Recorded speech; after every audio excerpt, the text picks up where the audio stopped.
নমস্কাৰ দেশৰ 5খন ৰাজ্যৰ বিধানসভাৰ নিৰ্বাচন আজিৰে পৰা আৰম্ভ হৈছে আজি ছত্তীশগড় আৰু মিজোৰামত প্ৰথম পৰ্যায়ৰ ভোট গ্ৰহণ সমাপ্ত হৈছে আৰু এইখিনি সময়তো চৰকাৰৰ তদন্তকাৰী সংস্থাসমূহ ইডি সিবিআই ইনকাম টেক্স আদিক বিৰোধী পক্ষৰ বিৰুদ্ধে ব্যাপক আৰু ভয়ংকৰভাৱে ব্যৱহাৰ কৰাৰ অভিযোগ উঠি আছে এই সময়ছোৱাত শেহতীয়াভাৱে ছত্তীশগড়ৰ মুখ্যমন্ত্ৰী ভূপেশ বাঘেলৰ বিৰুদ্ধে কেইটামান টেলিভিছন চেনেলত ব্যাপক প্ৰচাৰ চলিছে যে তেওঁ এটা কেলেংকাৰীত অভিযুক্ত আনহাতে বাঞ্জাৰা হিলছৰ প্ৰাৰ্থী হায়দৰাবাদত তেলেংগানা বিধানসভাৰ কংগ্ৰেছ প্ৰাৰ্থী ক্ৰিকেট বীৰ আজাহাৰুদ্দিনৰ বিৰুদ্ধেও টেলিভিছনত প্ৰচাৰ চলিছে যে তেওঁ কোনোবা এটা জাহাজ কোম্পানীৰ কেলেংকাৰীত লিপ্ত এই কেলেংকাৰীবোৰৰ ঘটনা ঠিক নিৰ্বাচনৰ ভোট গ্ৰহণৰ প্ৰাক মুহূৰ্তত এনফোৰ্সমেণ্ট ডাইৰেক্টৰেটে পোহৰলৈ আনিছে এয়া এক ৰহস্যজনক কথা এতিয়া এই ৰহস্যৰ ভেদ ভাঙিবলৈ আমি আশ্ৰয় ল'ব লাগিব এটা বেটিং এপৰ এই বেটিং এপটোৰ কাহিনী আপোনালোক বহুতে জানে যিসকলে ৰাষ্ট্ৰীয় টেলিভিছন চাই আছে তেওঁলোকে যোৱা কেইদিনমান মাত্ৰ এটা বাতৰিয়ে পাই আছে সেইটো হৈছে মহাদেৱ বেটিং এপ এই মহাদেৱ বেটিং এপটোক কেন্দ্ৰ কৰি ভূপেশ বাঘেলৰ বিৰুদ্ধে প্ৰচাৰ চলিছে আৰু মহাদেৱ বেটিং এপটোক এতিয়া ভাৰতীয় জনতা পাৰ্টিয়ে নিৰ্বাচনী প্ৰচাৰৰ আহিলা হিচাপে ব্যৱহাৰ কৰিছে আহক মহাদেৱ বেটিং এপৰ লগত পৰিচয় হওঁ মহাদেৱ এপ এটা নতুন কেলেংকাৰী যোৱা ফেব্ৰুৱাৰী মাহতে এই কেলেংকাৰী পোহৰলৈ আহিছিল মহাদেৱ এপ এটা বেটিং এপ অথবা জুৱাৰ এপ এই এপটোৰ জৰিয়তে আপুনি জুৱা খেলিব পাৰে এই এপটোত আপুনি টাচপাট পকাৰ ক্ৰিকেট টেনিছ আদিৰ বাজি ধৰিব পাৰে এই এপটো নিয়ন্ত্ৰিত হয় ডুবাইৰ পৰা পৃথিৱীৰ বিভিন্ন দেশৰ বিশেষকৈ ভাৰত পাকিস্তান নেপাল শ্ৰীলংকা বাংলাদেশৰ জুৱাৰীসকলে এই এপটোত বাজি ধৰাটো একেবাৰে নিয়মিত ঘটনা হৈ পৰিছে আজিও এই এপটো ভাৰতত বৰ্তমান যোৱা দেওবাৰে নিষিদ্ধ কৰা হৈছে কিন্তু পাকিস্তান নেপাল বাংলাদেশ শ্ৰীলংকাত এই এপটো এতিয়াও সক্ৰিয় হৈ আছে আহক গ্ৰাফিক্সত দেখিব মহাদেৱ এপৰ এটা বিশাল নেটৱৰ্ক আছে এপটোৰ লগত সংযুক্ত হৈ আছে কল চেণ্টাৰ এই এপটো ডুবাইৰ পৰা নিয়ন্ত্ৰিত হয় কিন্তু এওঁলোকৰ ফ্ৰেঞ্চাইজি কল চেণ্টাৰসমূহ বিভিন্ন দেশত সিঁচৰিত হৈ আছে মহাদেৱ এপত জুৱা খেলিবলৈ হ'লে প্ৰথমতে এপটো ডাউনলোড কৰিব আৰু এপটো ডাউনলোড কৰিলে আপুনি যেতিয়া নিৰ্দিষ্ট আপোনাৰ ব্যৱস্থাসমূহ আপুনি পূৰ্ণ কৰিব লগে লগে কল চেণ্টাৰৰ লগত সংযোগ হ'ব আৰু কল চেণ্টাৰে আপোনাৰ লগত যোগাযোগ কৰিব কল চেণ্টাৰবোৰে গ্ৰাহকক বিভিন্ন জুৱাৰ প্ৰতি প্ৰলোভিত কৰে কল চেণ্টাৰে ফোন কৰি আপোনাক এই ধৰণে খেলক এইটো খেলক এইটোত ইমান টকা বাজি ধৰিলে বহু ইমান টকা পাব ইত্যাদি ধৰণৰ কথা কয় 2019 চনতে মহাদেৱ এপৰ সক্ৰিয়তা আৰম্ভ হয় কিন্তু তেতিয়া এপটো ইমান জনপ্ৰিয় হোৱা নাছিল 19 চনটো তেনেকৈ গ'ল মহাদেৱ এপে বৰ বিশেষ ব্যৱসায় কৰিব নোৱাৰিলে কিন্তু যে পৃথিৱী জুৰি মহামাৰী অতিমাৰী বিয়পি পৰিল কোভিড পৰিস্থিতিত মানুহৰ আজৰি সময় যথেষ্ট ওলাল লকডাউন হৈ থাকিল আৰু সেই সময়তে মানুহ বহুতৰে উপাৰ্জন নোহোৱা হ'ল আৰু বহুতৰে ঘৰতে বহি উপাৰ্জন কৰাৰ প্ৰৱণতা বৃদ্ধি পালে সেই সময়তে শ্বেয়াৰ মাৰ্কেটত ৰিটেইল ইনভেষ্টৰৰ সংখ্যাও বাঢ়িল আৰু একে সময়তে এপবিলাকত জুৱা খেলা মানুহৰ সংখ্যাও বাঢ়িল আৰু মহাদেৱ এপৰ জনপ্ৰিয়তা বাঢ়ি গ'ল আহক গ্ৰাফিক্সত দেখিব মহাদেৱ এপটোৰ জনপ্ৰিয়তাৰ আন কিছুমান কাৰণ আছে আনবোৰ জুৱাৰ এপ বহুত আছে জুৱাৰ এপ ডুবাইৰ পৰা জুৱাৰ এপ নিয়ন্ত্ৰিত হয় কিন্তু সকলো জুৱাৰ এপ মহাদেৱ এপৰ দৰে জনপ্ৰিয় নহয় কিয় নহয় কাৰণ মহাদেৱ এপত কিছুমান প্ৰলোভন আছে যিবোৰ প্ৰলোভন আনবোৰ এপতকৈ বেলেগ জুৱাত আপুনি সৰ্বশান্ত হ'ল আপোনাৰ হাতত পইচা নাই আপুনি মহাদেৱ এপৰ কল চেণ্টাৰক ফোন কৰক আৰু ৰিকুৱেষ্ট কৰক অনুৰোধ কৰক যে মোক 500 পইণ্ট বঢ়াই দিয়ক তেওঁলোকে কোনো প্ৰশ্ন নোসোধাকৈ আপোনাক 500 পইণ্ট বঢ়াই দিয়ে যাৰ ফলত জুৱাৰীজন এই মহাদেৱ এপটোৰ প্ৰতি আকৃষ্ট হয় মহাদেৱ এপৰ আন এটা সুবিধা আছিল যে 5 বাৰ বাজি ধৰিলে কমেও এবাৰ জিকিবই এবাৰ জিকাটো গ্যাৰান্টি গতিকে 5 বাৰ খেলি 5 বাৰ হৰাতকৈ 5 বাৰ খেলি এবাৰ জিকাৰ প্ৰতি জুৱাৰীৰ আকৰ্ষণ বেছি ফলত জুৱাৰীৰ লোভ বাঢ়ি যায় আৰু লোভ বাঢ়ি যোৱাৰ লগে লগে মহাদেৱ এপৰ জনপ্ৰিয়তা ব্যাপক হৈ পৰে এই মহাদেৱ এপত মই আগতেও কৈছোঁ যে ভাৰত পাকিস্তান নেপাল বাংলাদেশ আৰু শ্ৰীলংকাৰ জুৱাৰীয়ে বিশেষকৈ সক্ৰিয়ভাৱে অংশগ্ৰহণ কৰে আহক গ্ৰাফিক্সত দেখিব ব্যৱসায় সম্প্ৰসাৰণৰ লগে লগে মহাদেৱ এপটোৱে তাৰ চেহেৰা সলনি কৰিলে যেতিয়া লাখ লাখ জুৱাৰীৰ লগত সংযোগ স্থাপন কৰিলে ব্যৱসায় যথেষ্ট ভাল হ'ল তেতিয়া মহাদেৱ এপে তাৰ আচল চেহেৰা দেখুৱাবলৈ ল'লে আপুনি যদি মহাদেৱ এপত 5 বাৰত এবাৰ জিকাটো অভ্যাস হৈ গৈছে তেন্তে আপুনি পুৰণি জুৱাৰী আৰু এই পুৰণি জুৱাৰীবিলাকক মহাদেৱ এপে টাৰ্গেট অথবা লক্ষ্য কৰি লয় এই পুৰণি জুৱাৰীবিলাকক বেছিকৈ বাজি ধৰিবলৈ তেওঁলোকে প্ৰলোভিত কৰে আপুনি 10,000 টকা 10,000 টকা জিকিলে এতিয়া আপুনি 10,000 টকা লগাই দিয়ক আপুনি 1 লাখ টকা জিকিব বা আপুনি 1 লাখ টকা লগাই দিয়ক আপুনি 10 লাখ টকা জিকিব এই ধৰণৰ প্ৰলোভিত কৰি কৰি তেওঁলোকৰ পইচাটো উঠাই গৈ থাকে আৰু এটা সময়ত বেছিকৈ যেতিয়া বাজি ধৰে মানুহজনে 1 লাখ বা 10 লাখ টকা লগাই বাজি ধৰি দিলে লগে লগে সেই মানুহজনক মহাদেৱ এপে জালিয়াতি কৰি পেলাই হৰুৱাই দিয়ে এইদৰে জুৱাত হাৰি সৰ্বশান্ত হোৱা লোকৰ সংখ্যা লাখ লাখ আছে এই মহাদেৱ এপে এনেদৰে জুৱাৰীসকলক জালিয়াতি কৰি পৰাজিত কৰি কোটি কোটি টকা লুণ্ঠন কৰিছে মাত্ৰ দুজন মালিকে এওঁলোকৰ পেমেন্ট মেথডটো কেনেকুৱা এই জুৱাটো খেলিবলৈ হলে আপুনি পইচা কেনেকৈ দিব লাগিব আৰু পইচা কেনেকৈ আপোনালৈ আহিব এটা সৰু ভিডিঅ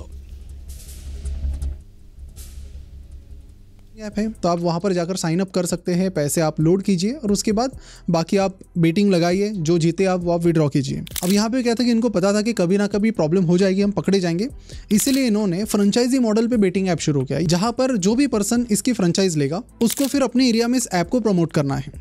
और फिर इस ऐप को प्रमोट करने के बाद अगर किसी को पैसे उसमें डिपॉजिट करने हैं तो उसके लिए लोग एक व्हाट्सएप नंबर देते थे जहाँ पर बैंक डिटेल्स दी जाती थी और जो बेटिंग करने वाला पर्सन है उसे उस बैंक अकाउंट में पैसे डालने हैं जैसे वो पैसे डालता था ऐप में उसको कुछ पॉइंट्स मिलते थे जिस पॉइंट्स के बेसिस पर वो बेटिंग कर सकता था फिर मान लेते कि वो जीत जाता है या फिर किसी कारण उसे पैसे विड्रॉ करने हैं तो फिर एक और व्हाट्सएप नंबर उसे दिया जाता था जहाँ पर उस बेटिंग करने वाले को अपने बैंक डिटेल्स मांगे जाते थे और फिर पैसे उसे ट्रांसफ़र किए जाते थे अब यहाँ पर जो भी बैंक अकाउंट यूज़ किए जाते थे लोगों का पैसा डिपॉजिट लेने के लिए या फिर उन्हें रिटर्न करने के लिए वो आम लोगों के थे आम लोगों को 2-2, 4-4 हज़ार रुपये देकर उनके बैंक अकाउंट खोले गए और उनको बोला गया कि अब आप सब कुछ हमें दे दो उसका ATM नंबर पासबुक वगैरह सब बैंक अकाउंट हम चलाएंगे ये ले लो आपके वन टाइम पैसे तो ऐसे करके इन्होंने लगभग 300 से 400 अकाउंट्स खोल लिए और फिर ये पूरा जो ट्रांजैक्शन है इस तरह से चलाने लगे साथ ही इन्होंने उन कंपनीज़ को कॉन्टैक्ट किया जो बंद पड़ गई है और फिर उन्हें भी पैसे देकर उनके करंट अकाउंट्स को यूज़ कोई भी बेटिंग ऐप है तो आप वहाँ पर जाकर साइन अप कर सकते हैं पैसे आप लोड कीजिए और उसके बाद बाकी आप बेटिंग लगाइए जो जीते आप विड्रॉ कीजिए अब यहाँ पे क्या था कि इनको पता था कि कभी ना कभी प्रॉब्लम हो जाएगी हम पकड़े जाएंगे इसीलिए इन्होंने फ्रेंचाइजी मॉडल पे बेटिंग ऐप शुरू किया जहाँ पर जो भी पर्सन इसकी फ्रेंचाइज लेगा उसको फिर अपने एरिया में इस ऐप को प्रमोट करना है और फिर इस ऐप को प्रमोट करने के बाद अगर किसी को पैसे उसमें डिपॉजिट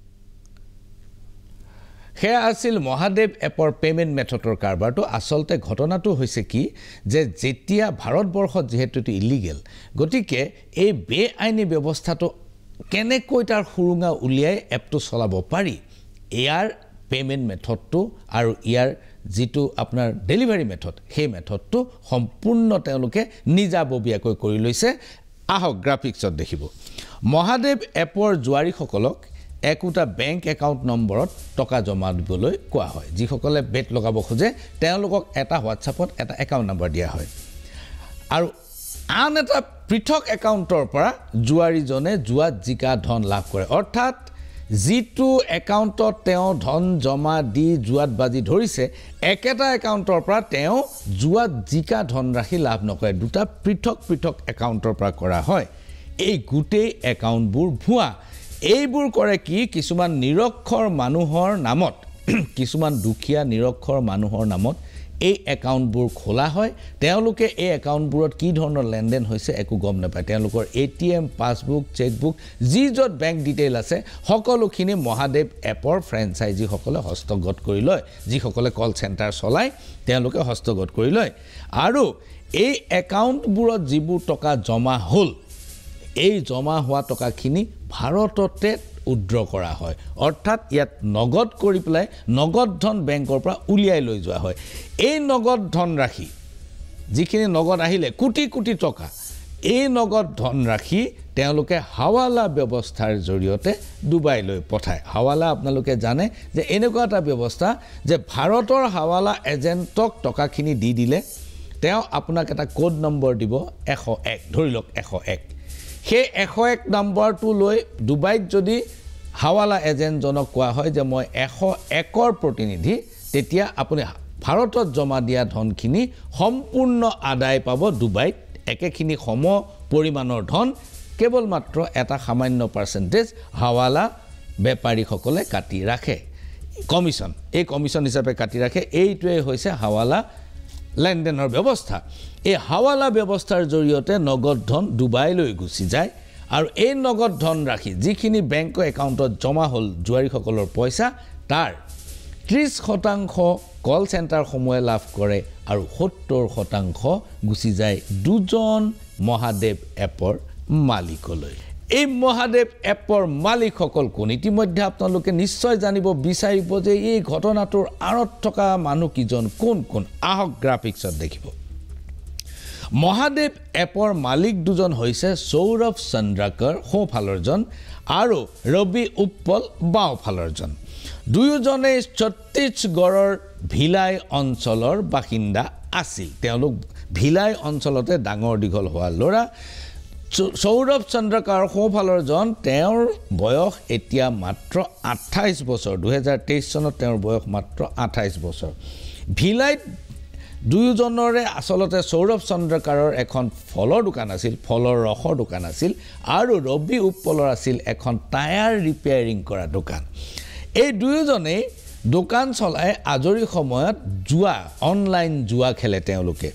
এইদৰে জুৱা খেলি মাজে মাজে পইচা পায় কিন্তু তেওঁ সৰহভাগে তেওঁলোকৰ হাতৰ পৰা পইচা ওলাই যায় এইদৰে তেওঁলোকে জুৱা খেলি খেলি সৰ্বশান্ত হ'ল এটা সময়ত তেওঁলোকে দেখিলে যে জুৱা খেলিলে নহব জুৱা যদি জিকিব লাগে তেনেহলে টেবুলখনৰ বিপৰীত দিশত থাকিব লাগিব অৰ্থাৎ হয় নিজে জুৱা খেলাব লাগিব নতুবা জুৱা কোম্পানীৰ মালিক হ'ব লাগিব ইয়াৰ পিছতেই তেওঁলোকে জুৱাৰ বুকি কাম কৰিবলৈ আৰম্ভ কৰে ইতিমধ্যে তেওঁলোকৰ 10-15 লাখ টকা লোকসান হৈ যায় যাৰ ফলত তেওঁলোকে ধাৰৰ বোজাৰ যিসকলৰ পাওনাদাৰ আছিল যিসকলে পইচা পাব লগা আছিল তেওঁলোকে তেওঁলোকৰ ওপৰত হেঁচা প্ৰয়োগ কৰিবলৈ ধৰে যে তোমালোকে পইচা ঘূৰাই দিয়া দুয়োজনে এদিন বুদ্ধি কৰি মনে মনে ডুবাইলৈ পলাই গুচি যায় ডুবাইত তেওঁলোকে হোটেলৰ কৰ্মচাৰী সিকিউৰিটি গাৰ্ড ইত্যাদি কাম কৰি আছিল এই কাম কৰি থাকোতে তেওঁলোকে ডুবাইৰ কেইজনমান আদ্যবন্ত ধনী মানুহক লগ পায় আৰু দুজনমান পাকিস্তানী নাগৰিকক লগ পায় যাৰ লগত তেওঁলোকে এই জুৱা এপ সম্পৰ্কত কথা বতৰাত পাতে আৰু ইয়াৰ পিছতে তেওঁলোকে জুৱাৰ এপৰ লগত পূৰ্ণ পৰিচিতি ঘটে আৰম্ভণিতে ডিজিটেল মাধ্যমত আমাৰ সোশ্যাল মিডিয়া মাধ্যমত যিবিলাক মিম ওলাই এই মিমবিলাকত একোটা টেলিফোন নাম্বাৰ দি তেওঁলোকে জুৱাৰ কামটো চলাই আছিল লাহে লাহে কোভিড পৰিস্থিতিৰ মাজত ডিজিটেল মাধ্যমত এই এপটো মহাদেৱ এপটো জনপ্ৰিয় হৈ উঠে 2023 ফেব্ৰুৱাৰী পৰ্যন্ত মহাদেৱ এপৰ ব্যৱসায়ৰ পৰিমাণ হৈ গৈ 5,000 কোটি মন কৰিব 5,000 কোটি টকাৰ ব্যৱসায় কৰিলে এই দুজন মানুহে ৰবি উপ্পল আৰু সৌৰভ চন্দ্ৰকাৰে আৰু দুয়োজনৰ বৰ্তমান দৈনিক আয় 200 কোটি টকা দৈনিক আয় 200 কোটি টকা দুজন ডেকা মানুহৰ ডুবাইত প্ৰবঞ্চনাৰে ধন ঘটি আছে এই ঘটনাটোত যোৱা 3 বছৰত তেওঁলোকে 5,000 কোটি টকাৰ বিজনেছ কৰিলে আৰু 200 কোটি টকা দৈনিক উপাৰ্জন কৰে আজিৰ দিনটোত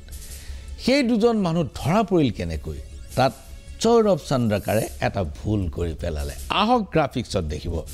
যোৱা 3 বছৰে সৌৰভ আৰু ৰবিয়ে ব্যৱসায় চলাই আছিল নিৰ্বিঘ্নে কিন্তু 2023 চনৰ ফেব্ৰুৱাৰীত সৌৰভ চন্দ্ৰকাৰে এটা ভুল কৰি পেলালে সৌৰভ চন্দ্ৰকাৰে 2023 চনৰ ফেব্ৰুৱাৰীত ডুবাইত বিয়া পাতিলে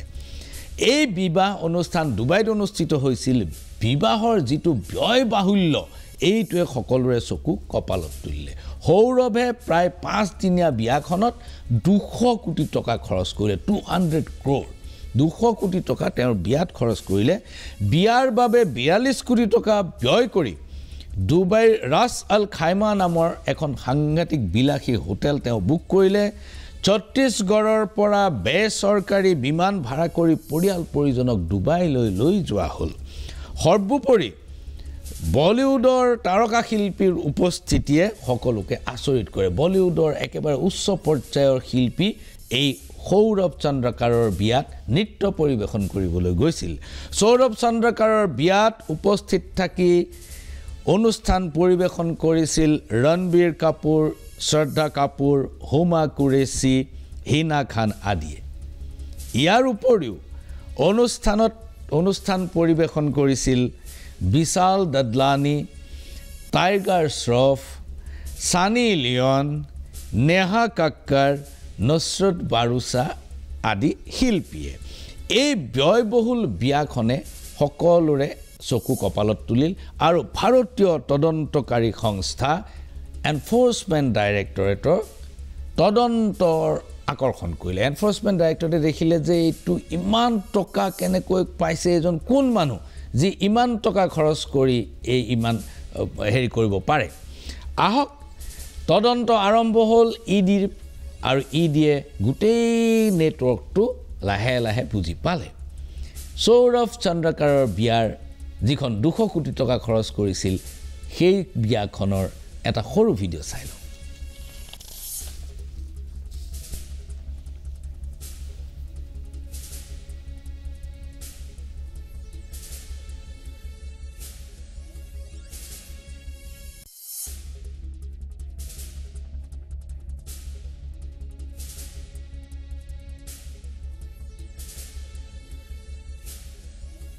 এই সৌৰভ চন্দ্ৰকাৰে যদি বিয়াখন নাপাতিলেহেঁতেন তেতিয়াহ'লে আমাৰ ভিডিঅ'টো অকমান সামান্য কাৰিকৰী বিজুতিৰ বাবে আমি প্ৰকাশ কৰিব পৰা নাই আমি পিছত পৰৱৰ্তী অৱস্থাত আপোনালোকক দেখুৱাম এই সৌৰভ চন্দ্ৰকাৰৰ বিয়াখনে সকলোৰে চকু কপালত তুলিলে আৰু এনফোৰ্সমেন্ট ডাইৰেক্টৰেটে এই তদন্তটো আৰম্ভ কৰিবলৈ বাধ্য হ'ল আমি এইখিনিতে লৈছোঁ ক্ষণিক সময়ৰ বাণিজ্যিক বিৰতি আমি অন্তিম পৰ্যায়লৈকে আপুনি সাৰাংশ চাব য'ত এই গোটেই ঘটনাটোত ন্যায় ব্যৱস্থা এনফোৰ্সমেন্ট ডাইৰেক্টৰেট এই গোটেই ঘটনাটোৰ কি ধৰণৰ সংযোগ আছে আপোনালোকে সাৰাংশ সম্পূৰ্ণকৈ চালে গম পাব আহক ক্ষণিক সময়ৰ বাণিজ্যিক বিৰতিৰ পূৰ্বে আমি আলোচনা কৰিছিলোঁ কেনেকৈ সৌৰভ চন্দ্ৰকাৰ নামৰ 28 বছৰীয়া যুৱকজন আৰু তেওঁৰ সহযোগী ৰবি উপ্পলে মাত্ৰ 2 বছৰৰ ভিতৰতে 5000 কোটি টকাৰ ব্যৱসায় কৰিলে আৰু দৈনিক তেওঁলোকৰ বৰ্তমান উপাৰ্জন 200 কোটি টকা এই ঘটনাটো এনফোৰ্সমেন্ট ডাইৰেক্টৰেটে ধৰা পেলালে বা এনফোৰ্সমেন্ট ডাইৰেক্টৰেটৰ তদন্ত আৰম্ভ হ'ল এই কাৰণে যে যোৱা ফেব্ৰুৱাৰী মাহত সৌৰভ চন্দ্ৰকাৰে এখন ব্যয়বহুল বিয়া পাতিলে য'ত 42 কোটি টকা খৰচ কৰি তেওঁ ডুবাইৰ হোটেল বুক কৰিছিল য'ত প্ৰাইভেট জেটেৰে তেওঁৰ পৰিয়াল পৰিজনক ডুবাইলৈ লৈ গৈছিল ৰায়পুৰৰ পৰা আৰু এই বিয়াখনত 200 কোটি টকা খৰচ হোৱা বুলি অনুমান কৰা গৈছে আহক বিয়াখন কেনেকৈ হৈছিল এটা সৰু ভিডিঅ'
এই বিয়াখনত বলিউডৰ ৰণবীৰ কাপুৰ শ্ৰদ্ধা কাপুৰ হিমা কুৰেশী হিনা খান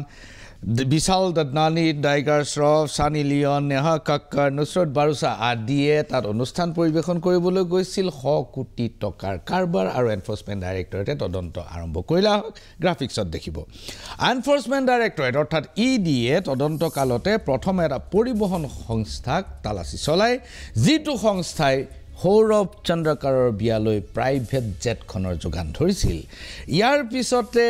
এনফোৰ্সমেণ্ট ডাইৰেক্টৰেটে এটা ইভেণ্ট মেনেজমেণ্ট প্ৰতিষ্ঠানত তালাচী চলায় এই ইভেণ্ট মেনেজমেণ্ট প্ৰতিষ্ঠানটোক সৌৰভ চন্দ্ৰকাৰে 251 কোটি টকা দিয়াৰ প্ৰমাণ লাভ কৰে অৰ্থাৎ সৌৰভ চন্দ্ৰকাৰৰ বিয়া পৰিচালনা আৰু উদযাপনৰ যি ব্যৱস্থা আছিল এই ব্যৱস্থাটো কৰিছিল এই ইভেণ্ট মেনেজমেণ্ট গ্ৰুপটোৱে এই প্ৰতিষ্ঠানটোৱে আৰু এই ইভেণ্ট মেনেজমেণ্ট প্ৰতিষ্ঠানটোক 251 কোটি টকা দিয়াৰ ট্ৰানজেকচন হোৱাৰ লেনদেন হোৱাৰ প্ৰমাণ এনফোৰ্সমেণ্ট ডাইৰেক্টৰেটে পাইছে অৰ্থাৎ ইয়াৰ অৰ্থ এইটো যে সৌৰভ চন্দ্ৰকাৰৰ বিয়াখনত কেৱল 200 কোটি টকা খৰচ কৰা হোৱা নাছিল কেৱল ইভেণ্ট মেনেজমেণ্ট প্ৰতিষ্ঠানক 251 কোটি টকা দিব লগা হৈছিল তাৰ উপৰিও বিলাসী হোটেল বুক কৰাৰ কাৰণে 42 কোটি টকা তাৰ উপৰিও প্ৰাইভেট জেটৰ কাৰণেও কেবা কোটি টকা দিব লগা হৈছিল গতিকে 200 কোটি টকাতে সীমাবদ্ধ হৈ থকা নাছিল যেতিয়া ইভেণ্ট মেনেজমেণ্ট গ্ৰুপটো ধৰা পৰিল তাৰ পিছতেই দেশত গোটেই নেটৱৰ্কটোৰ একাংশ এনফোৰ্সমেণ্ট ডাইৰেক্টৰেটে খবৰ পাই যায় 43টা কল চেণ্টাৰত তালাচী চলোৱা হয় যি কল চেণ্টাৰ কেইটাই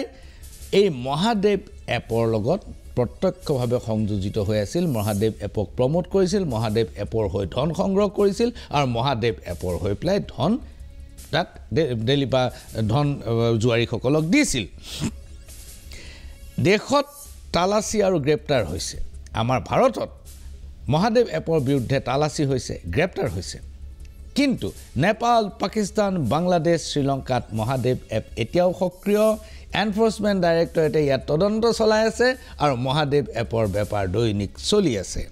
ভাৰত চৰকাৰে এপটোৰ বিৰুদ্ধে অভিযান চলাইছে যোৱা ফেব্ৰুৱাৰী মাহৰ পৰা মন কৰিব যোৱা ফেব্ৰুৱাৰী মাহতে এনফোৰ্সমেণ্ট ডাইৰেক্টৰেটে গম পালে যে মহাদেৱ এপ কেলেংকাৰীত জড়িত এই মহাদেৱ এপ গোটেই ব্যৱস্থাটো এটা বৃহৎ কেলেংকাৰী যিটোৰ লগত 5000 কোটি টকা জড়িত আছে কিন্তু এনফোৰ্সমেণ্ট ডাইৰেক্টৰেটে বা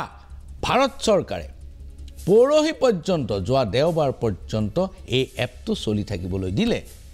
এই এপটো নিষিদ্ধ কৰিলে ভাৰত চৰকাৰে কেতিয়া যেতিয়া বিৰোধী পক্ষই দাবী তুলিলে যে মহাদেৱ এপটোৰ কথা যে কৈ আছে মহাদেৱ এপটো নিষিদ্ধ নকৰে কিয় প্ৰধানমন্ত্ৰী নৰেন্দ্ৰ মোদী মনত পৰিব আপোনাৰ আমাৰ ভাৰত সীমান্তত যেতিয়া চীনৰ সেনাই 20 জন আমাৰ ভাৰতীয় সেনা জোৱানক হত্যা কৰিলে তেওঁলোক শহীদ হ'ল সেই সময়ত চীনৰ বিৰুদ্ধে এটাই মাত্ৰ পদক্ষেপ লোৱা হৈছিল হেতু হৈছে 21টা চীনা এপ টিকটককে ধৰি এইবিলাক নিষিদ্ধ কৰা হৈছিল সেইখন চৰকাৰে যোৱা ফেব্ৰুৱাৰী মাহতে যিটো এপৰ বিৰুদ্ধে অভিযান আৰম্ভ হ'ল সকলো তথ্য প্ৰমাণ পালে তাৰ পিছতো এপটো নিষিদ্ধ কিয় নকৰিলে হেয়া ৰহস্যজনক যোৱা দেওবাৰ পৰ্যন্ত ভাৰতবৰ্ষত মহাদেৱ এপত জুৱাৰীয়ে জুৱা খেলি আছে পৰহি পৰ্যন্ত মহাদেৱ এপত জুৱা খেলি আছে গ্ৰাফিক্সত দেখিব যোৱা ফেব্ৰুৱাৰী মাহতে মহাদেৱ এপৰ বিৰুদ্ধে অভিযান আৰম্ভ হ'ল অক্টোবৰ মাহত ৰণবীৰ কাপুৰ আৰু শ্ৰদ্ধা কাপুৰক জেৰা কৰা হ'ল অক্টোবৰৰ পৰাই বিজেপি চৰকাৰে বিষয়টো কেনেকৈ ৰাজনীতি কৰিব পাৰি এইটোত উঠি পৰি লাগিল ৰাজস্থানত কল চেণ্টাৰত তালাচী চলিল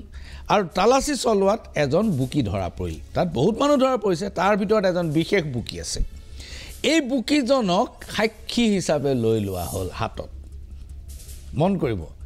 কল চেণ্টাৰত বুকি ধৰা পৰিছে আৰু বুকিজনক চৰকাৰে সাক্ষী হিচাপে ল'লে এনফোৰ্সমেণ্ট ডাইৰেক্টৰে সাক্ষী হিচাপে ল'লে বুকিজনে কি কৰিলে সাক্ষ্য প্ৰমাণ যেতিয়া তেওঁ দিলে তেওঁ যেতিয়া জেৰা কৰা হ'ল তেওঁ তেতিয়া বিস্ফোৰণ ঘটালে আৰু সাক্ষ্যত ক'লে যে মহাদেৱ এপৰ দ্বাৰা সংগৃহীত 205 কোটি টকা নগদ ধন ছত্তীশগড়ৰ মুখ্যমন্ত্ৰী ভূপেশ বাঘেলৰ নিকটতম মানুহক তেওঁ দিছে এইটো হ'ল অভিযোগ মহাদেৱ এপৰ পৰা সংগৃহীত 205 কোটি টকা ছত্তীশগড়ৰ মুখ্যমন্ত্ৰী ভূপেশ বাঘেলৰ নিকটতম মানুহক তেওঁ দিছে এই সাক্ষ্য প্ৰমাণ কিন্তু ইডিয়ে কোন দিনাখন ৰাজহুৱা কৰিলে 2 নৱেম্বৰত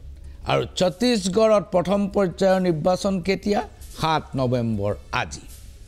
2 নৱেম্বৰত ইডিয়ে এই কথাটো তথ্যটো ৰাজহুৱা কৰিলে এই ঘটনাটো ৰহস্য কি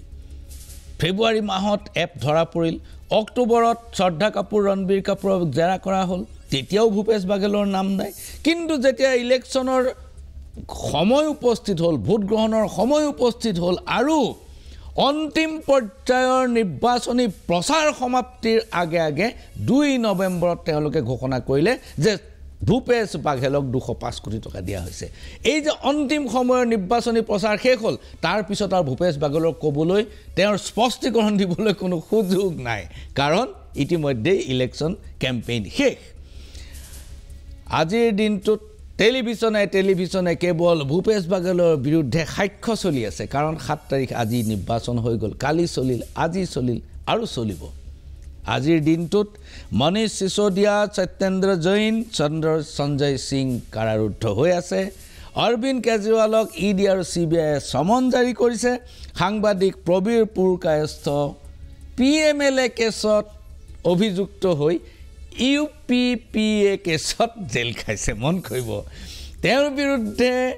যোৱা 3 বছৰৰ আগৰে পৰা এটা অভিযোগ আছিল যে তেওঁ চীনৰ ধন পাইছে আৰু এইটো বিদেশৰ লগত অবৈধ ধনৰ লেনদেন গতিকে prevention of money laundering actor তেওঁৰ বিৰুদ্ধে অভিযোগ তোলা হ'ল কিন্তু সেইখন আইনৰ অধীনত তেওঁক গ্ৰেপ্তাৰ কৰিব পৰা নগ'ল কাৰণ তেওঁৰ হিচাপ পত্ৰ ঠিক আছে কিহত গ্ৰেপ্তাৰ কৰিব ইউপিপিএত গ্ৰেপ্তাৰ কৰাত কোনো আপত্তি নাই সমস্যা নাই আমাৰ অখিল গগৈক যেনেকৈ গ্ৰেপ্তাৰ কৰি থৈছিল তেনেকৈ ইউপিপিএৰ আণ্ডাৰত প্ৰবীৰ পুৰকায়স্থক গ্ৰেপ্তাৰ কৰি থকা হৈছিল কিন্তু গোচৰটো পিএমএলএৰ অধীনত গ্ৰেপ্তাৰ কৰিব নোৱাৰিলে এতিয়াও যোৱা দেওবাৰ পৰ্যন্ত মহাদেৱ এপ নিৰ্বিঘ্নে চলি আছে এতিয়া আমি প্ৰশ্নটো হ'ল এপৰ প্ৰসংগটো আমি ইমানতে সামৰিছোঁ এই এপটোক কেন্দ্ৰ কৰি এতিয়া টেলিভিছনৰ পৰ্দাত অহৰহ প্ৰচাৰ চলিছে যে কংগ্ৰেছ দলৰ মুখ্যমন্ত্ৰী আমাৰ ছত্তীশগড়ৰ মুখ্যমন্ত্ৰী ভূপেশ বাঘেলে 205 কোটি টকা পাইছে এই এপটোৰ পৰা এপটোৰ বিৰুদ্ধে তদন্ত আৰম্ভ হৈছিল ফেব্ৰুৱাৰী মাহৰ পৰা তদন্ত কৰি অক্টোবৰত শ্ৰদ্ধা কাপুৰ আৰু ৰণবীৰ কাপুৰক জেৰা কৰা হ'ল আৰু নৱেম্বৰৰ 2 তাৰিখে ঘোষণা কৰা হ'ল যে 205 কোটি টকা সতীশ বাঘেলে পাইছে আৰু 7 তাৰিখে সতীশ বাঘেলৰ ভাগ্য পৰীক্ষা মাত্ৰ 5 দিন পূৰ্বে এই ঘটনাবিলাকে পুনৰ প্ৰমাণ কৰিছে যে এনফোৰ্সমেন্ট ডাইৰেক্টৰেট আৰু সিবিআই এই ধৰণৰ এজেন্সিবিলাকক ইনকাম টেক্সক চৰকাৰে বিৰোধী পক্ষৰ বিৰুদ্ধে ব্যাপকভাৱে ভয়ংকৰভাৱে ব্যৱহাৰ কৰিছে মই আপোনাক পৰৱৰ্তী পৰ্যায়ত এই ঘটনাবিলাক কেনেকৈ ঘটিছে মই দেখুৱাম খাৰাং আপোনালোকে গ্ৰাফিক্সত দেখিব ভাৰতীয় ৰাজহ সেৱাৰ বিষয়া সঞ্জয় মিশ্ৰক 2018 চনত ইডি সঞ্চালক হিচাপে নিযুক্তি দিয়া হয় সঞ্জয় মিশ্ৰৰ নিযুক্তিৰ পিছতে ইডিৰ তালাচী অভিযান আৰু গোচৰৰ সংখ্যা নাটকীয়ভাৱে বৃদ্ধি পালে ড্ৰামেটিক ৰাইজ ইডি ইমান গোচৰ হৈ গ'ল আৰু সঞ্জয় মিশ্ৰই অৱসৰ ল'ব লাগিছিল 2021 চনত কিন্তু 2021 চনত অৱসৰৰ প্ৰাক মুহূৰ্তত তেওঁৰ কাৰ্যকাল বৃদ্ধি কৰা হ'ল কাৰণ সঞ্জয় মিশ্ৰ হৈছে আটাইতকৈ ডাঙৰ হাতিয়াৰ যিজনে এই কামবোৰ নিৰ্বিঘ্নে চলাই যাব পাৰে 2022 চনত যেতিয়া তেওঁৰ যিটো এক্সটেন্ডেড পিৰিয়ড যিটো বৰ্ধিত ম্যাদ হেতু শেষ হ'ল তাৰ পিছত তেওঁ আকৌ বৃদ্ধি কৰা হ'ল এবাৰ দ্বিতীয়বাৰৰ কাৰণে বৃদ্ধি কৰা হ'ল 2023 চনত 11 জুলাইৰ আগত আকৌ চৰকাৰে তৃতীয়বাৰৰ কাৰণে তেওঁ ম্যাদ বঢ়াবলৈ বুলি জাননী জাৰি কৰিলে উচ্চতম ন্যায়ালয়ত এই জাননীখনক চ্যালেঞ্জ কৰিলে উচ্চতম ন্যায়ালয়ত জাননীখনক চ্যালেঞ্জ কৰা হ'ল যে সঞ্জয় মিশ্ৰ কি ইমান সাংঘাতিক ইনডিসপেন্সিবল যে অপৰিহাৰ্য যাক এবাৰ নহয় দুবাৰ নহয় তৃতীয়বাৰৰ কাৰণে কেন্দ্ৰীয় চৰকাৰে সম্প্ৰসাৰণ দিবলৈ কাৰ্যকাল বৃদ্ধি কৰাৰ বাবে চেষ্টা চলাইছে আনকি উচ্চতম ন্যায়ালয়ে এনেকুৱা মন্তব্য কৰিছিল যে চৰকাৰী এটৰ্নি জেনেৰেলক কৈছিল যে আপোনালোকে আমাক এনেকুৱা এটা ধাৰণা দিবলৈ চেষ্টা কৰিছে নেকি যে এনফোৰ্সমেন্ট ডাইৰেক্টৰেট থকা মানুহবোৰ সম্পূৰ্ণ নিকম্মা কোনো ধৰণৰ কাম নাই তেওঁলোকৰ নিষ্কৰ্মা আৰু কেৱল মাত্ৰ সঞ্জয় মিশ্ৰহে একমাত্ৰ মানুহ যিজনে ডিপাৰ্টমেণ্টটো চলাব পাৰে 11 জুলাইত উচ্চতম ন্যায়ালয়ে চৰকাৰক নিৰ্দেশ দিলে যে সঞ্জয় মিশ্ৰৰ কাৰ্যকাল আৰু বৃদ্ধি নকৰিব সঞ্জয় মিশ্ৰৰ কাৰ্যকাল ইমানতে শেষ হ'ল কিন্তু 11 জুলাইৰ পৰা 15 জুলাইলৈ মাত্ৰ 4 দিন কি ঘটনা ঘটিল আমি নাজানো মন কৰিব 11 জুলাইৰ পৰা 15 জুলাইলৈ মাত্ৰ 4 দিন এই 4 দিনৰ ভিতৰত কি ঘটনা ঘটিল আমি নাজানো 15 জুলাইত ন্যায়ালয়ে হঠাৎ তেওঁৰ আগৰ স্থিতিটো সলনি কৰিলে কৈ পেলাই ক'লে যে 15 জুলাইত তেওঁ 15 অক্টোবৰ 30 অক্টোবৰ পৰ্যন্ত তেওঁৰ কাৰ্যকাল বৃদ্ধি কৰাৰ বাবে উচ্চতম ন্যায়ালয়ে মানি ল'লে 11 জুলাইত কৈছিল যে নকৰিব কিন্তু 15 জুলাইত উচ্চতম ন্যায়ালয়ে ক'লে ঠিক আছে সঞ্জয় মিশ্ৰ 30 অক্টোবৰলৈকে থাকিব এইজন সঞ্জয় মিশ্ৰৰ নেতৃত্বতে এনফোৰ্সমেন্ট ডাইৰেক্টৰেটে এই পলিটিচিয়ানবিলাকৰ ঘৰ কাৰ্যালয় ৰাজনৈতিক দলৰ মানুহৰ ঘৰ কাৰ্যালয়ত অহৰহ তালাচী চলাইছে আৰু গোচৰ ৰুজু কৰি আছে কিন্তু 95% গোচৰে হৈছে বিজেপিৰ বিৰোধী পক্ষৰ মানুহৰ বিৰুদ্ধে এই তালাচীবোৰ সাধাৰণতে নিৰ্বাচনৰ পূৰ্বে খুব চলে ইলেকশ্যন আহিলে এই তালাচীবোৰ খুব ক্ষিপ্ৰ হয় আৰু ইলেকশ্যন হৈ যোৱাৰ পিছত আৰু শেষ তালাচী যেতিয়া চলি থাকে সেই সময়ত মানুহ গ্ৰেপ্তাৰ কৰা বা এনেকুৱা ধৰণৰ কোৰ্টত চালান দিয়া বা কোৰ্টত হাজিৰ কৰোৱা বা কাৰাগাৰলৈ চালান দিয়া এনেকুৱা ঘটনা নহয় তালাচী চলে আৰু টেলিভিছনত ওলাই চাওক এওঁৰ ঘৰত তালাচী চলিছে এওঁ অমুকৰ পৰা ইমান টকা পোৱাৰ অভিযোগ উঠিছে এনেকুৱা ধৰণৰ প্ৰচাৰ চলাই যিটো আজিও চলি আছে ছত্তীশগড়ৰ মুখ্যমন্ত্ৰীৰ বিৰুদ্ধে তালাচীৰ পিছতে তাৰ আগতে এবাৰ অফাৰ দিয়া হয় যে আপুনি যদি বিজেপি পক্ষ লয় তেনেহ'লে তালাচী নচলিব কিন্তু মানুহজনে যদি বিজেপি পক্ষ নলয় তেতিয়াহ'লে বা বিজেপিৰ হৈ কাম কৰিব নিবিচাৰে তেনেহ'লে তেওঁৰ বিৰুদ্ধে তালাচী চলোৱা হয় আৰু যদি তেওঁ বিজেপিৰ পক্ষ লৈ লয় তেনেহ'লে তেওঁৰ বিৰুদ্ধে সকলো গোচৰ নাইকিয়া হৈ থাকে এই প্ৰসংগত আমাৰ তৃণমূল কংগ্ৰেছৰ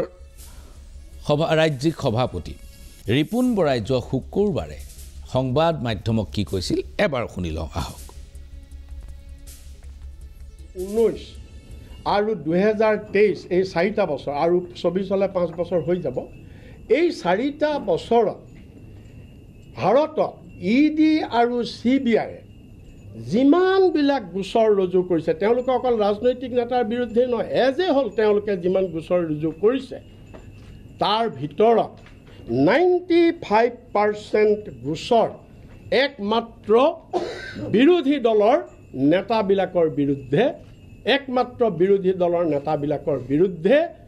এইবিলাক গোচৰ তৰা হৈছে ইণ্টাৰগেট কৰিছে বা গোচৰ তৰিছে বিভিন্ন যিবিলাক বিজেপিৰ বিৰোধী যিবিলাক ৰাজনৈতিক দল এই গোটেই দলবিলাকৰ বিৰুদ্ধে 129টা গোচৰ দলবিলাকৰ নেতাৰ বিৰুদ্ধে 129টা গোচৰ মাত্ৰ 4 বছৰত ৰুজু কৰিছে ইডি আৰু সিবিআই ইয়াৰ ভিতৰত কংগ্ৰেছৰ নেতাৰ বিৰুদ্ধে 24টা সোনিয়া গান্ধী ৰাহুল গান্ধীকে ধৰি টিএমচিৰ বিৰুদ্ধে 34টা এনচিপিৰ নেতাৰ বিৰুদ্ধে 11টা শিৱসেনা বিৰুদ্ধে 8টা শিৱসেনা মানে বাল ঠাকৰে ডিএমকেৰ বিৰুদ্ধে 6টা বিজেডিৰ বিৰুদ্ধে বিজেডিকো আমি ধৰিছোঁ যদিও তেওঁলোক মাজে মাজে বিজেপিৰ লগত থাকে কিন্তু হ'লেও এটা অপজিশ্যন বুলি আমি ধৰিছোঁ বিজু জনতা দল তেওঁলোকৰ বিৰুদ্ধেও 6টা এইটো দলৰ বিৰুদ্ধে নহয় দেই তেওঁলোকৰ দলৰ নেতাৰ বিৰুদ্ধে আমাৰ হেডিংটোতে আমি কোৱা আছে পৰিষ্কাৰকৈ আৰজেডিৰ নেতাৰ বিৰুদ্ধে 5টা বিএসপি বহুজন সমাজ পাৰ্টিৰ বিৰুদ্ধে 5টা সমাজবাদী পাৰ্টিৰ বিৰুদ্ধে 5টা টিডিপিৰ বিৰুদ্ধে 5টা আপৰ বিৰুদ্ধে 4টা আইএনএলডি ইণ্ডিয়ান লোকদল বুলি কয় তেওঁলোকৰ বিৰুদ্ধে 3টা YSRCPৰ বিৰুদ্ধে 3টা CPMৰ বিৰুদ্ধে 2টা NC অৰ্থাৎ নেশ্যনেল কনফাৰেন্স ফাৰুক আব্দুল্লাৰ দল তেওঁৰ বিৰুদ্ধে 2টা PDP মেহবুবা মুফতি তেওঁৰ বিৰুদ্ধে 2টা ইণ্ডিপেণ্ডেণ্ট এজন বিজেপিৰ বিৰোধী নেতা আছে তেওঁৰ বিৰুদ্ধে 2টা MNS মহাৰাষ্ট্ৰ নৱনিৰ্মাণ সমিতি তেওঁৰ বিৰুদ্ধে 1টা TRSৰ বিৰুদ্ধে 1টা 2টা আছিল এটা ড্ৰপ হৈছে তেওঁৰ ছোৱালীটো ড্ৰপ হৈছে এটা কবিতা আপোনালোকে জানে কেচিয়াৰ আৰু টোটেল ৰিপুন বৰা ডাঙৰীয়া এটা হিচাপ দিছে 129টা গোচৰৰ মই আপোনালোকক আৰু বহল হিচাপ এটা দিম কিন্তু ৰিপুন বৰা ডাঙৰীয়াৰ শেষৰ বাক্যটো আপুনি মন কৰিলেনে যে BRSৰ বিৰুদ্ধে ভাৰত ৰাষ্ট্ৰ সমিতি তেলেংগানাৰ যিটো ৰাজনৈতিক দল যিটো এতিয়া শাসক পক্ষ চন্দ্ৰশেখৰ ৰাও এতিয়া মুখ্যমন্ত্ৰী ভাৰত ৰাষ্ট্ৰ সমিতি দলৰ তেওঁৰ ছোৱালী কবিতাৰ কেছটো ড্ৰপ হৈছে শেষৰ বাক্যটোত তেখেতে কৈছে BRSৰ বিৰুদ্ধে দুটা আছিল এটা ড্ৰপ হৈছে এটা আছে এই ড্ৰপ কিয় হ'ল ড্ৰপ এই কাৰণে হ'ল যে ভাৰত ৰাষ্ট্ৰ সমিতি তেওঁলোকে ইণ্ডিয়া এলায়েন্সত যোগদান নকৰিলে ইণ্ডিয়া এলায়েন্সত তেওঁলোকে যোগদান কৰিব বুলি যেতিয়া গোটেইখন প্ৰচাৰ চলাই আছিল আৰু চন্দ্ৰশেখৰ ৰাৱে নিজেও যেতিয়া খুব উদ্যোগ হাতত লৈছিল অৰবিন্দ কেজৰিৱাল মমতা বেনাৰ্জী DMK নেতা ষ্টালিনৰ লগত যেতিয়া মিটিং কৰিছিল সেই সময়তে কবিতাৰ বিৰুদ্ধে তেওঁৰ জীয়েকৰ বিৰুদ্ধে এনফোৰ্সমেন্ট ডাইৰেক্টৰেটে এটা গোচৰ ৰুজু কৰিলে গোচৰটো কি যে তেলেংগানাৰ এজন ব্যবসায়ীয়ে কবিতাৰ জৰিয়তে মদৰ দোকানৰ বাবে অৰবিন্দ কেজৰিৱালক ধন দিছে গোচৰটো আছিল তেলেংগানাৰ এজন ব্যবসায়ীয়ে কবিতাৰ জৰিয়তে দিল্লীৰ মুখ্যমন্ত্ৰী অৰবিন্দ কেজৰিৱালক ঘোষ দিছে ভেটি দিছে বহুত টকা দিছে যাৰ বিনিময়ত তেওঁ মদৰ দোকান দিছে যেটো লিকাৰ গেট স্কেম যেটো কাৰণে আজি মনীষ সিসোদিয়া সঞ্জয় সিং জেলত আছে এতিয়া একেই এনফোৰ্সমেন্ট ডাইৰেক্টৰেটে একেটা গোচৰত অৰবিন্দ কেজৰিৱালক সমন জাৰি কৰিছে তুমি আমাৰ সন্মুখত হাজিৰ হোৱা একে এনফোৰ্সমেন্ট ডাইৰেক্টৰেটে কিন্তু কবিতাৰ বিৰুদ্ধে কেছটো ড্ৰপ কৰি দিলে কাৰণ ভাৰত ৰাষ্ট্ৰ সমিতিয়ে ইণ্ডিয়া এলায়েন্সৰ বিৰোধীৰ যেটো আটাইতকৈ শক্তিশালী গোট তাত যোগদান নকৰিলে যাৰ তেওঁৰ এটা ভাল ফল তেওঁৰ বাবে পুৰস্কাৰ BRSৰ নেতা চন্দ্ৰশেখৰ ৰাৱে পালে এইখিনিতে লৈছো ক্ষণিক সময়ৰ বাণিজ্যিক বিৰতি হিচাপ আৰু দীঘল আছে চাই থাকক সাৰাংশ এনফোৰ্সমেন্ট ডাইৰেক্টৰেটে মহাদেৱ এপৰ বিৰুদ্ধে অভিযান চলাই ৰাজস্থানত এজন বুকি গ্ৰেপ্তাৰ কৰিলে আৰু বুকিজনে তেওঁৰ সাক্ষাৎ কলে যে ভূপেশ বাঘেলক তেওঁ 205 কোটি টকা দিছে বুকিয়ে খসা কৈছে মিছা কৈছে নে নাই কোনেও নাজানে কেৱল টেলিভিছনত প্ৰচাৰ চলি আছে যে বুকিজনে কৈছে 205 কোটি টকা ভূপেশ বাঘেলৰ নিকট মানুহক দিয়া হৈছে আৰু ইয়াক ক্যাপিটেল কৰি ইয়াক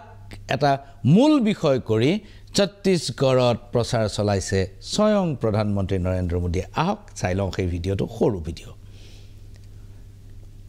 छत्तीसगढ़ की कांग्रेस सरकार आपको लूटने का कोई मौका नहीं छोड़ रही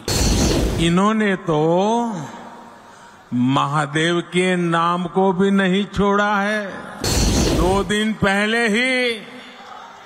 रायपुर में बहुत बड़ी कार्रवाई हुई है रुपयों का बहुत बड़ा ढेर मिला है लोग कह रहे हैं कि ये पैसा सट्टेबाजों का है जुए का खेल खेलने वालों का है आखिर क्यों ये पैसा पकड़े जाने के बाद यहां के मुख्यमंत्री बौखला गए हैं भ्रष्टाचारियों का हिसाब करने के लिए ही तो आपने मोदी को दिल्ली भेजा है প্ৰিয় দৰ্শক ভূপেশ বাঘেলে 205 কোটি টকা পাবও পাৰে আমি না জানো কিন্তু ভূপেশ বাঘেলৰ বিৰুদ্ধে এফআইআৰ ৰুজু কৰা হোৱা নাই ভূপেশ বাঘেলক গ্ৰেপ্তাৰ কৰা হোৱা নাই ভূপেশ বাঘেলক তদন্তৰ বাবে নিমন্ত্ৰণ কৰা হোৱা নাই তেওঁক সমন জাৰি কৰা হোৱা নাই আৰু টেলিভিছনত কৈ থকা হৈছে যে 205 কোটি টকা মুখ্যমন্ত্ৰীয়ে পাইছে নিৰ্বাচনী প্ৰচাৰ সভাত প্ৰচাৰ চলাই থকা হৈছে যে টকা চট্টাবাজৰ টকা ভূপেশ বাঘেলে পাইছে এইটোৱে হৈছে ৰাজনৈতিক খেল নিৰ্বাচনৰ পিছত এইবোৰ একো নোহোৱা হৈ থাকিব তেনেকুৱা বহু উদাহৰণ মই আপোনালোকক আগতো দি আহিছো আৰু আগলৈকো দিব পাৰিম আহক গ্ৰাফিক্সত দেখিব এনফোৰ্সমেন্ট ডাইৰেক্টৰেটে 2022 চনৰ জুন পৰ্যন্ত 17 বছৰত 5422 টা গোচৰ ৰুজু কৰিছে এই 5422 টা গোচৰৰ মাত্ৰ 992 টাৰহে চাৰ্জ शीट দাখিল কৰিব পৰা গৈছে আৰু মাত্ৰ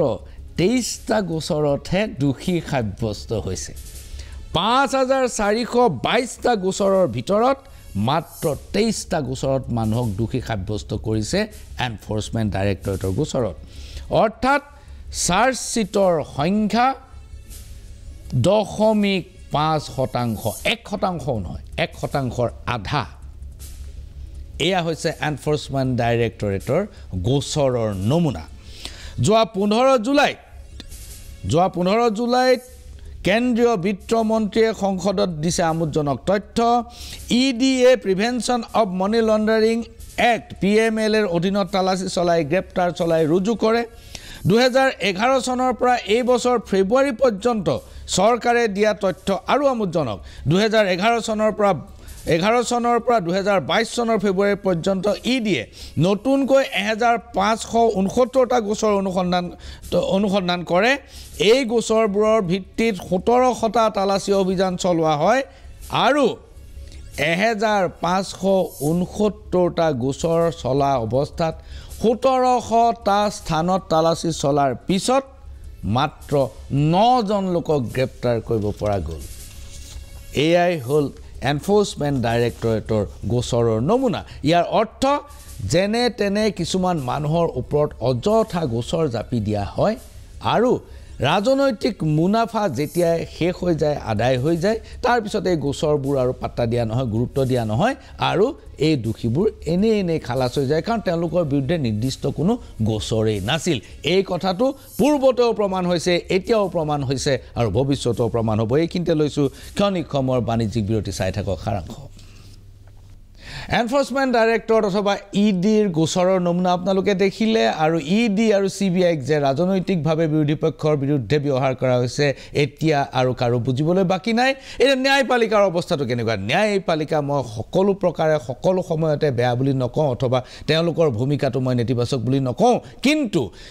বৰ্তমানৰ ব্যৱস্থাটোৰ হেঁচাত এতিয়া ন্যায়পালিকা পেপুৱা লাগিছে আপোনালোকে জানে যে সত্যেন্দ্ৰ জৈন আম আদমি পাৰ্টিৰ নেতা প্ৰাক্তন মন্ত্ৰী তেওঁ বৰ্তমানৰ কাৰাৰুদ্ধ সত্যেন্দ্ৰ জৈনৰ বিৰুদ্ধে অভিযোগ আছিল যে তেওঁ কিছুমান চেল কোম্পানীৰ নিয়ন্ত্ৰক আছিল এই ভুৱা কোম্পানীবিলাক এই ভুৱা চেল কোম্পানীবিলাকে অবৈধভাৱে ধনৰ লেনদেন কৰিছিল কিন্তু গোচৰ কালত আজি পৰ্যন্ত এনফোৰ্সমেন্ট ডাইৰেক্টৰেটে সত্যেন্দ্ৰ জৈনৰ বিৰুদ্ধে কোনো প্ৰমাণ দাখিল কৰিব পৰা নাই গ্ৰাফিক্সত দেখিব